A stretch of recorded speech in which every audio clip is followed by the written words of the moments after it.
What's good, y'all? It's your girl, Tika Deshawn, ushering in a brand new episode of Ruthless, episode 4, season 2 of Ruthless, entitled Duplicity. Okay, y'all, so last week we see Tally and Yancy on the bus, and we also see Andrew seeing Tally and Yancy on the bus. So Tally and Yancy are having a conversation, but clearly Yancy is completely drunk. He's, talking out of the side of his head and just wilding out, just being a whole disrespectful type of man. And so Tally is like, she said, well, are you going to help us? And Yancy is at a point where he's like kind of disappointed that, okay, I just gave you the goods and now you already talking about me helping you. Like, you couldn't even let me just bask in the situation. You couldn't let me enjoy the situation first before you proceeded to ask me for something. This is the point where Tally and Ruth differ. Ruth has something about her where she can actually manipulate a person.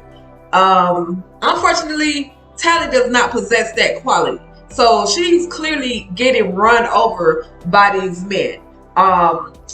Yancy is another case. He's not buying whatever Tally is selling. He basically just wanted to get him some. And that's exactly what he did. He used Tally to get what he needed to fulfill his little need.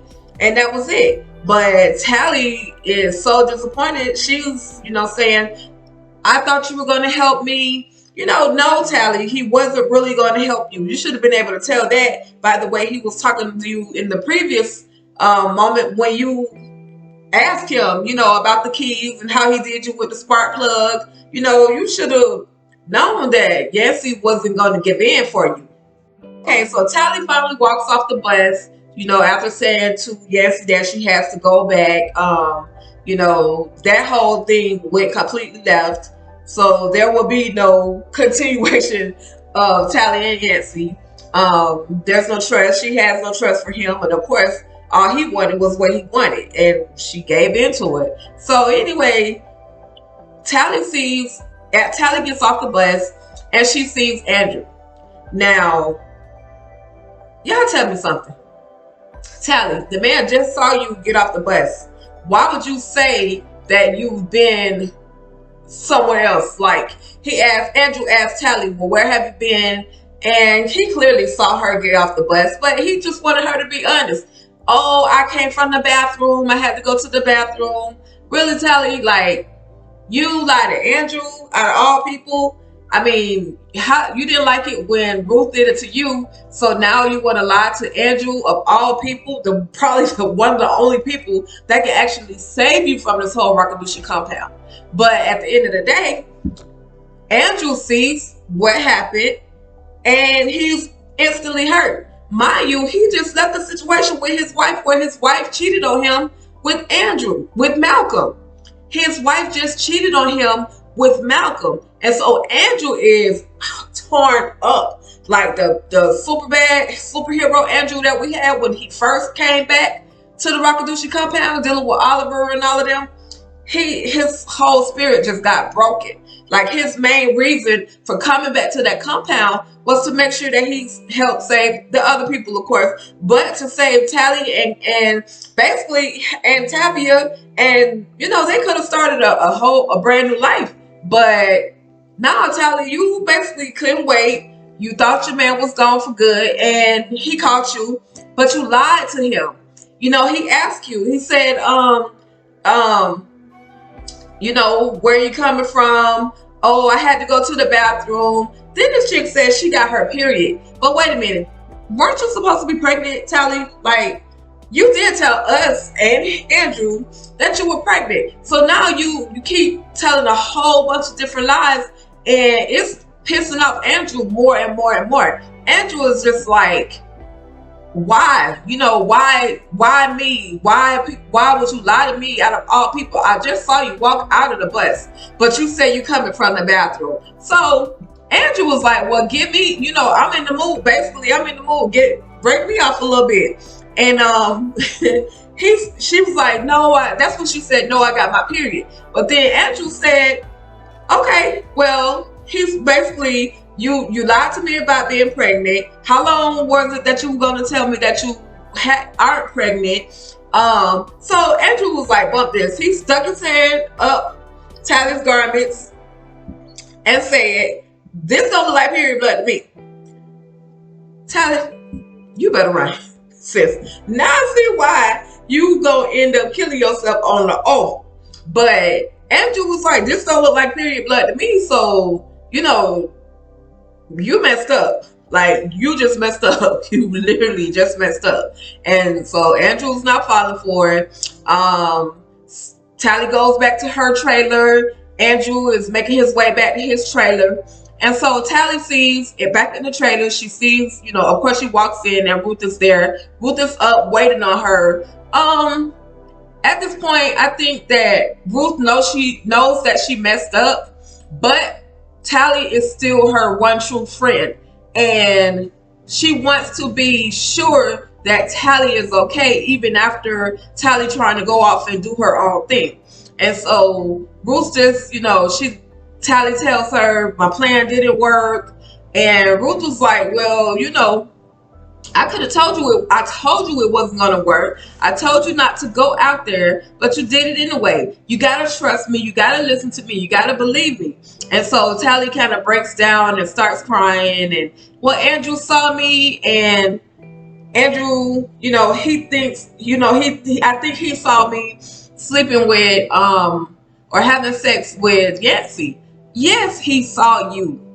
Why else would he stick his hand up your garment to determine whether or not you've been having sex? Like, come on, Tally, you're my girl, but don't be slow. So, yeah, so Tally, Tally and Ruth is like, well, Ruth at this point is like, well, I'm the only one you can trust. And so I'll go and I'll talk to Andrew and we'll see how he's feeling about this whole thing. But in the meantime, just chill out, take pace and stuff. You can't just speed up, And I think what she meant by that with the situation with Yancy, all Tally had to do was say, okay, I gave you some. She might have to go back and double back on, give him some more. And then say, okay, now will you help me? But no, Tally went straight for the whole bull, just like, oh, I gave you some, now it's time for you to help me. And yes, it's not feeling it. So we'll see how this whole thing play out. As far as I can see, only thing you can do, Tally, is just listen to Ruth, because she literally is the only person that's, unfortunately, she got your back. She wants the money too, but she's the only person there on that Rockadushi compound that has her back. Oh yeah, y'all, did I mention that Andrew told Tally, he was like, I gave up everything for you. I gave up my job. I gave up my family. I gave up the Raku. I gave up all of this stuff for you. I could have been, here. I could have stayed here enjoying the Raku life, but I gave up everything for you, and you go and cheat on me. I told you that my wife cheated on me. So now you go and cheat on me too. So Andrew is hurt. Andrew just like, he looked like he just want to give up on life right about now. But you can't give up, Andrew. We need you right now. You're the only way that the rest of these people are going to get off this Rockadushi compound. Man, forget that girl. As they say, forget that girl. You'll be okay. So Clark talks to Daikon and lets him know that they have the people who escaped in the woods. We have them surrounded. Basically, they're not going anywhere. What do you want me to do? So Daikon says, let's go talk to these people. Let's go see what they have going on. And Clark basically leaves Oliver at the gate, says, I got something I got to go handle. You stay here. Let me go do what I do. And at this point, this is Oliver's opportunity to go ahead and move that cart. So Oliver takes, he tells the two guys that are still at the gate, y'all stay here, I'll be back. Now, y'all tell me this.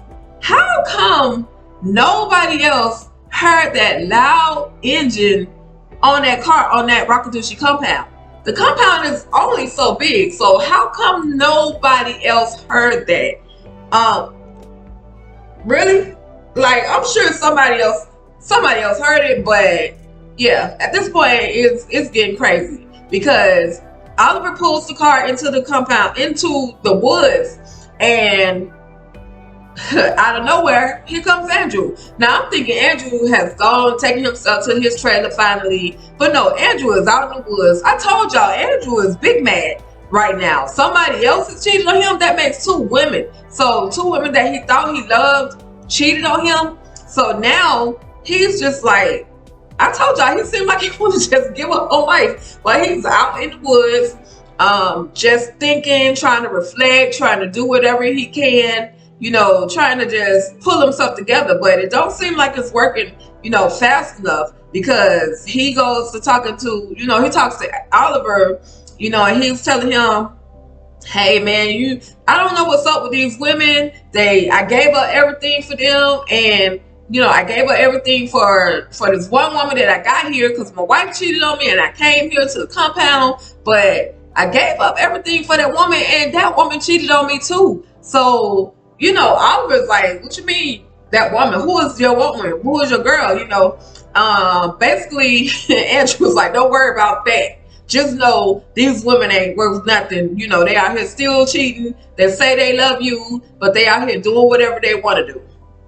And it's like, there's no regard for my life and my love and nothing that I gave up, for them to be faithful to me. So once again, Andrew is still hurt. But after all of that, all of this stuff that Andrew and Oliver have seen and have dealt with over on this Rockadoochee compound, Oliver still wants to be there. Oliver said, I've been to jail. I've been out there in them streets. And the Rockadoochee compound basically has the best thing that I've come across in a long time. So I can see why Oliver would be so into wanting to be on that Rockadoochee compound. But bruh, you're going to have to get a job out in the real world. You're going to have to stop letting people take care of you, because that's basically what's going on. You letting the highest and the rest of his minions take care of you on that Rockadoochee compound. I just say you lazy, Oliver. Get your life together. But,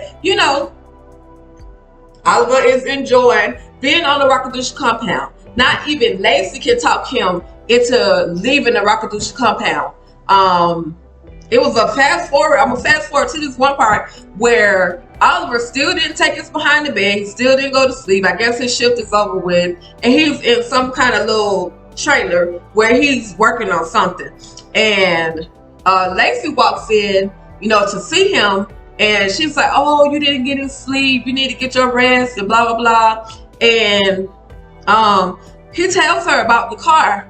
He said, well, I couldn't get any sleep because the car, the body is still here, but it's in the car, and I got the keys to the car. So Lacey, just like every other smart person, would say, oh, that's my moment, that's my way to get away from here.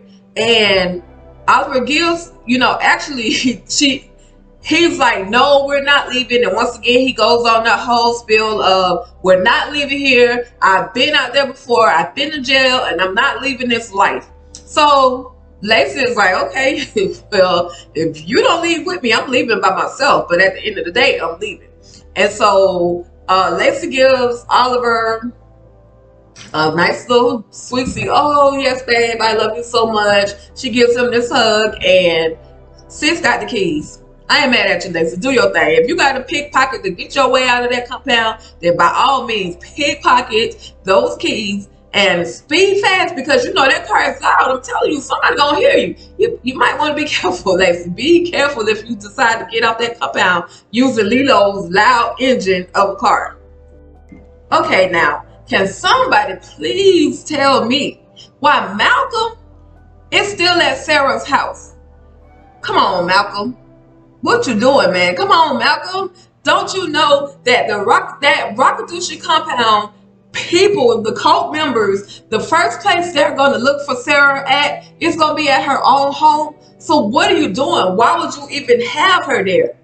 But in the midst of Malcolm and Sarah's conversation, in walks in Brian, big and bad. I heard you've been sleeping with my wife. Is that true? Malcolm so calm and collect. Man, I haven't slept with your wife. What are you talking about? Well, the man that saw you all together says that he saw you all together, which means y'all were cheating. No, I did not sleep with your wife.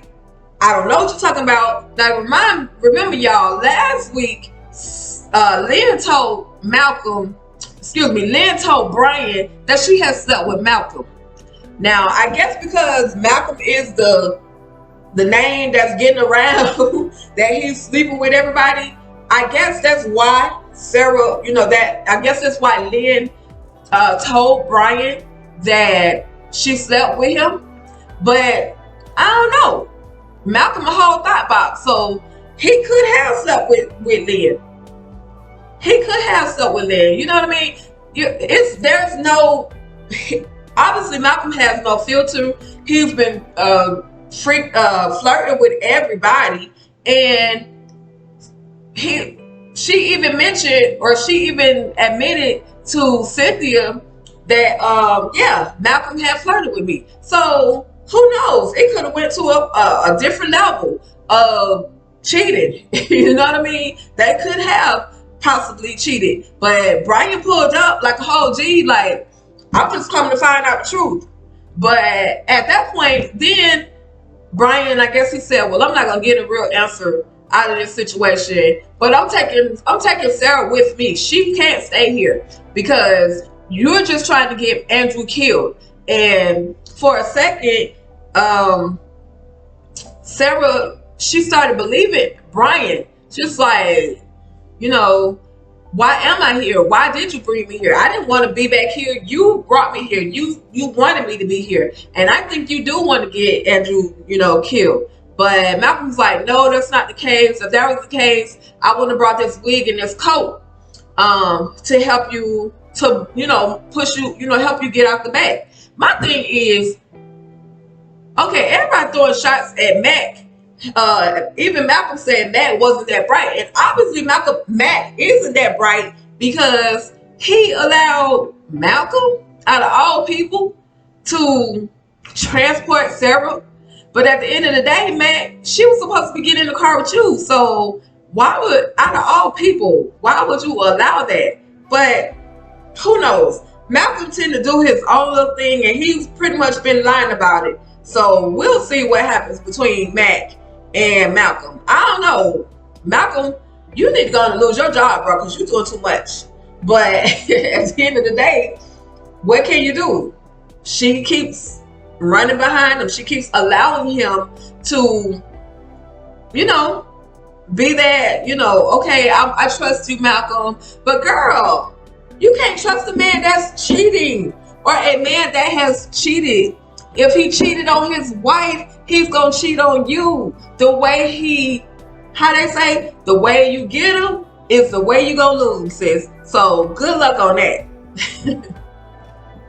So Daikon walks into the Highest's trailer, and he sees the Highest in the tub with his, he getting a whole little boat bath, and he's enjoying that little moment. He's decompressing. I guess this is something that River encouraged him to do. And of course, River is there in the trailer. So Daikon, he says, I have something I need to talk to you about. And of course, he doesn't want to say it in front of River because he just doesn't trust River. So after a little bit of back and forth conversation with River and Daikon, the Highest finally says, River, go ahead and give me a minute. Let me just talk to him to see what's going on.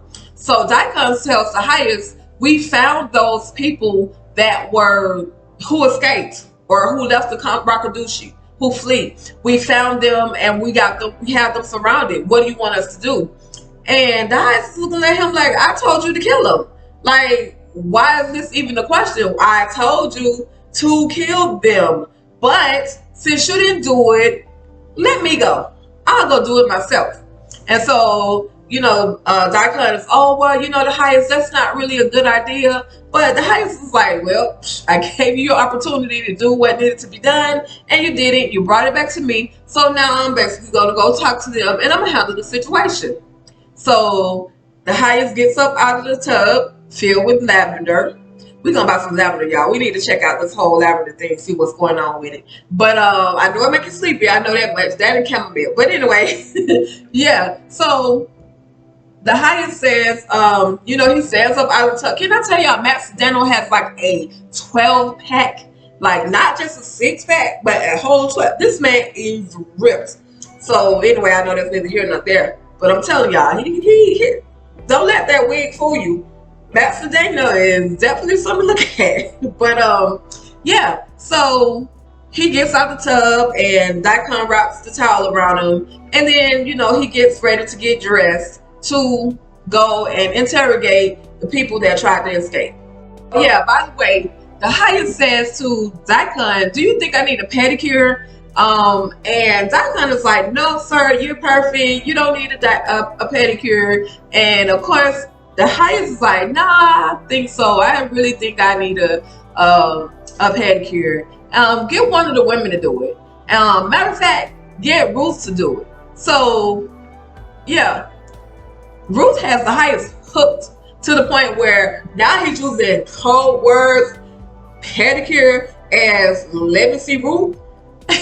So yeah, so he was like, when we're done with this, get Ruth so I can get me a pedicure. And you already know what goes down with Ruth and the highest. Okay, so River and Joan are talking, and River says, they know about the people who tried to escape. I told you this wasn't going to be a good idea, but you should have told those people not to escape. So now you know what's going to happen. If they catch them, they're probably going to, tell on us. They're going to give names, and we're going to be dead too. So Joan is just, oh, well, it's like she's a little bit too nonchalant about the situation.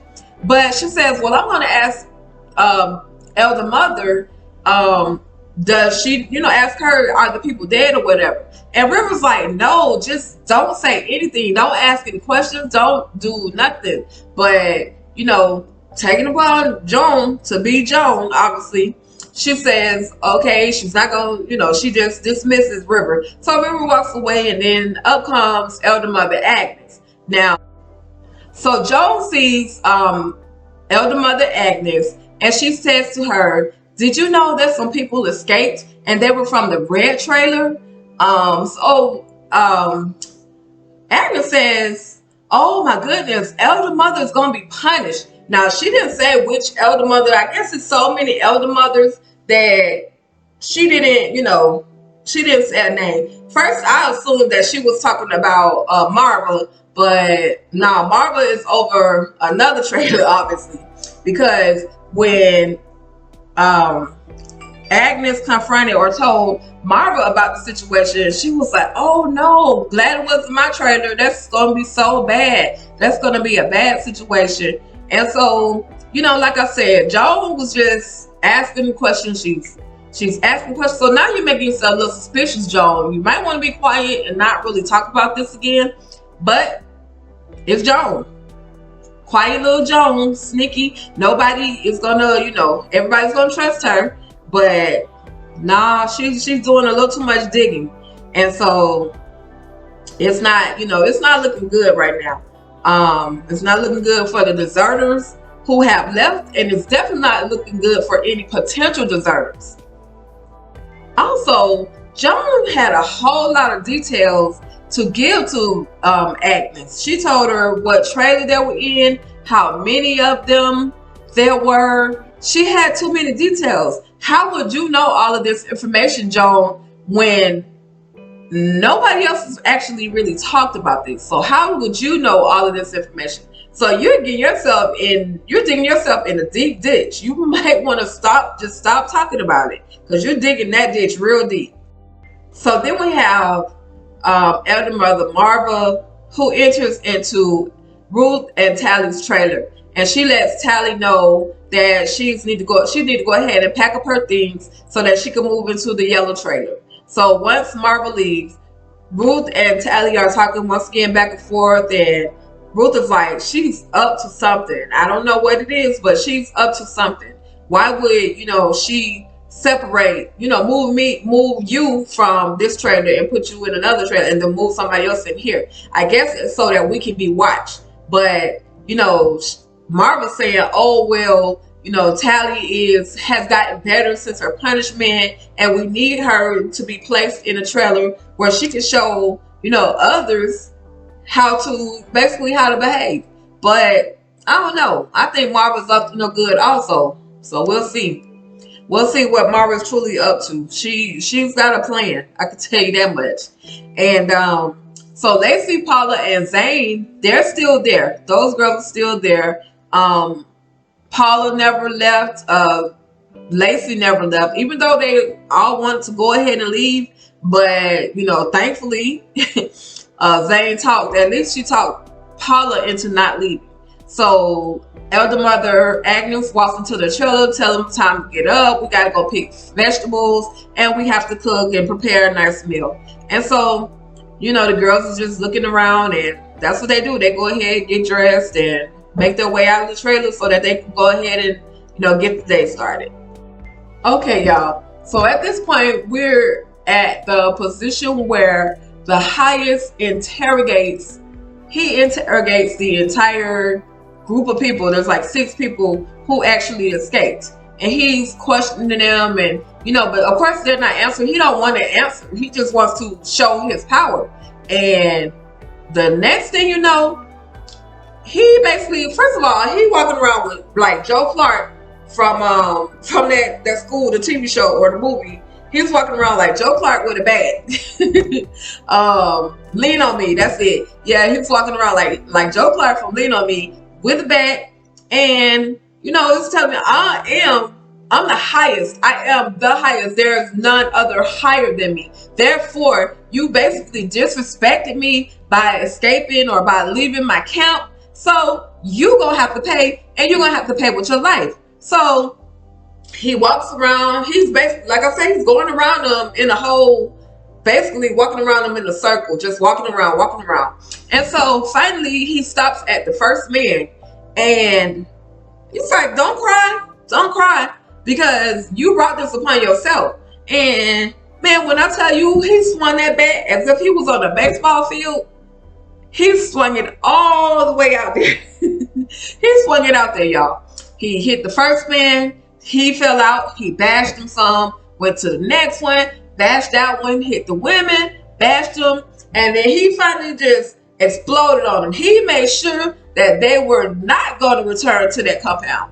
Basically, he beat them to death with that bat.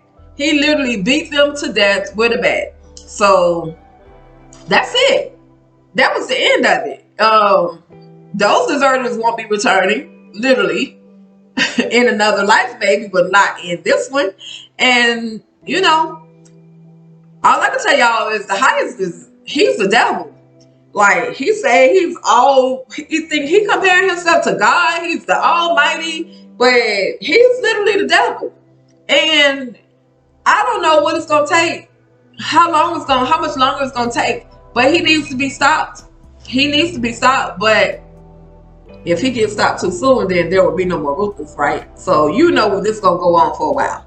So that's it, y'all. I just enjoyed giving y'all this review. Thank you guys for stopping by. Don't forget to subscribe, hit that like button, and oh yeah, when I say subscribe, I don't mean just tap it one time. I need y'all to smash that subscribe button so that way you all can receive all the notifications of any new content that I decide or am able to bring to you guys. And in the meantime, in between time, make sure you guys check out my little small series that I created on Who Is. I got Who Is Matt Cedeno, Who Is Malcolm, I'm gonna call him Malcolm forever, but Who Is Anthony Bless. I have one on Who Is Jamie Calica, and I also have one on Melissa L. Williams, and there will be more of that coming soon. So make sure you guys check it out. Thank you guys for stopping by. Y'all have a great weekend. Oh, and don't miss our live on Facebook on Saturday, the 19th. We're going to be giving away a few prizes. We got a $100 gift certificate or a gift card, e-card, however you want to call it, that we're going to be giving out to someone. There's a contest on my Facebook page. Go to Tyler Perry's Ruthless Fans. It's the one with the apostrophe S on the end. Tyler Perry's Ruthless Fans. And I'm going to put the link below in the comments also. But go to that and just look for the contest rule and follow the instructions. Who knows? Your name may be picked. We always, I love getting stuff away when I can. So who knows? Your name may be picked. And then also a person that is some of my most active contests or my active Facebook members will be receiving a gift also. I got 5 that I'm going to choose. And that's just a little small. It's a mug. It's our anniversary, y'all. We celebrate 1 year of Ruthless. Tyler Perry's Ruthless Fans 1 year celebration. And we're going to do it up big. Y'all know me. If y'all saw me on the New Year's Eve, on our New Year's Eve party that we did, our little celebration, we had a DJ. I had balloons. We did it up. I just love to have fun, y'all. You only get one life, and you got to live it to the best that you can. And make sure you guys, there's also another young lady that's in my Facebook group that she does these reviews also. Her name is Tierney. Just look her up. I'll try to put her, I'll put her link in the bottom as well. And just look her up. If you don't like the content that I'm bringing to you, maybe you will like what it is that she has to offer. But in the meantime, share, like, subscribe. Thank you guys, and y'all have a great weekend.